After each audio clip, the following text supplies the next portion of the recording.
In the warm soils of the Amazon basin, a plant learned to defend itself with poison, and humanity learned to outweed it.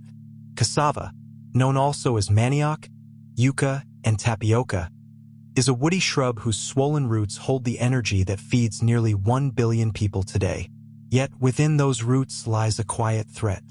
Bitter cassava stores compounds that, when the tissue is crushed, release hydrogen cyanide, one of the fastest-acting poisons known to living things. To eat this crop is to enter a contract with chemistry, a contract that ancient people signed thousands of years ago. The story of cassava begins more than 8,000 years ago in what is now Brazil, where indigenous farmers first domesticated a wild ancestor. Over countless generations they selected, planted, and refined it, transforming a defended weed into a dependable staple. They did not have laboratories, yet they uncovered the secret hidden in the root. Grating, soaking, pressing, and heating could break the plant's chemical shield, driving off the cyanide and leaving behind safe, nourishing starch. This knowledge, passed from hand to hand and mouth to ear, was as vital as any seed. When Portuguese and Spanish ships reached the Americas, they carried cassava across the oceans. The crop took root in Africa in the 16th century, then spread through Asia and the Pacific. It traveled well because it asked for little. Cassava grows where other crops fail, tolerating poor soil, drought, and heat that would wither maize or rice. A farmer plants not a seed but a stem cutting, a simple length of woody stalk pushed into the earth. From that humble beginning, the plant sends down roots that swell over 8 to 24 months into the harvest. Harvesting cassava is patient, physical work. The roots cannot be left too long, nor pulled too early. Farmers loosen the soil and lift the tubers by hand, careful not to bruise the brittle flesh, for once damaged the root spoils within days. This perishability is cassava's great weakness.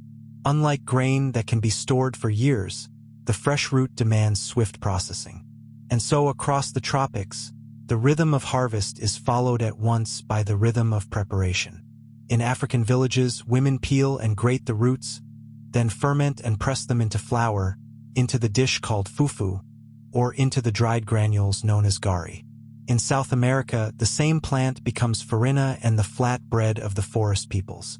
In Asia, it is dried into chips or refined into the pure starch the world calls tapioca.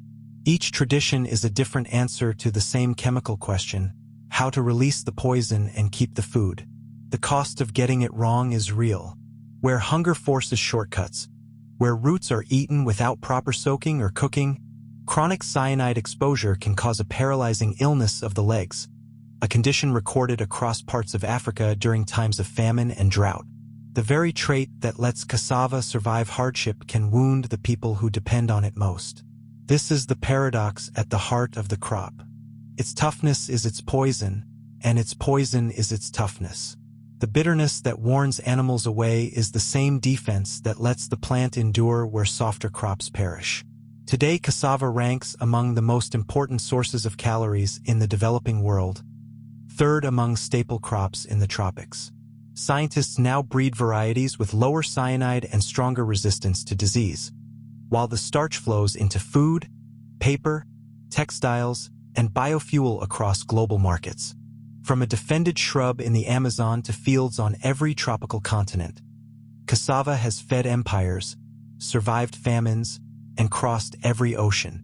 It endures not in spite of its chemistry but because of it. And every meal made from its roots is the quiet conclusion of an ancient bargain, a lesson written in poison and patience, that survival has always belonged to those willing to learn the rules of the living world and bend them carefully toward life.